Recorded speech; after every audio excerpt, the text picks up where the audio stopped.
ભારત અને યુકે વચ્ચે થઈ રહેલા ફ્રી ટ્રેડ એગ્રીમેન્ટથી સુરતના હીરા ઉદ્યોગને નવી ગતિ મળશે। આગામી 15 જુલાઈથી ભારત અને યુકે વચ્ચે આખરે ફ્રી ટ્રેડ એગ્રીમેન્ટ અમલી બનવા જઈ રહ્યો છે। આ કરાર અંતર્ગત યુકેમાં નિકાસ થતી જ્વેલરી પર લાગતી 4% ડ્યુટી સીધી શૂન્ય થઈ જશે, જેના કારણે સુરતના અબજો રૂપિયાના હીરા અને જ્વેલરી ઉદ્યોગને સીધો અને મોટો ફાયદો થશે। યુકેમાં નિકાસ ડ્યુટી શૂન્ય થતા ઉદ્યોગકારો વાયા રૂટ છોડીને સીધો જ સુરતથી યુકે માલ મોકલી શકશે, જેનાથી સમય અને નાણાં બંનેની મોટી બચત થશે।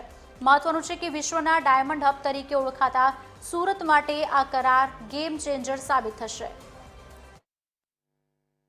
અને 24-25ની અંદર આપણું હતું 709.69 મિલિયનનું આપણું એક્સપોર્ટ હતું, પરંતુ આ ટેક્સેશન ઝીરો થતાં હું ચોક્કસ આપણે અત્યારે અનુમાન કરી શકીએ છીએ કે આવતા વર્ષોની અંદર આ એક્સપોર્ટ વધીને $2.5 બિલિયન થશે। એટલે યુકેની અંદર વિશ્વની અંદર જે કાંઈ એક્સપોર્ટ થાય છે એનો 50% એક્સપોર્ટ હવે ડાયરેક્ટ ભારતની ધરતી ઉપરથી જેમ્સ એન્ડ જ્વેલરી સેક્ટરનો આપણે એક્સપોર્ટ થશે। એટલે ખૂબ મોટું માર્કેટ આ ફ્રી ટ્રેડ એગ્રીમેન્ટના કારણે આપણને મળશે। ડાયમંડ ઇન્ડસ્ટ્રીને આના કારણે ચોક્કસ ફાયદો થશે।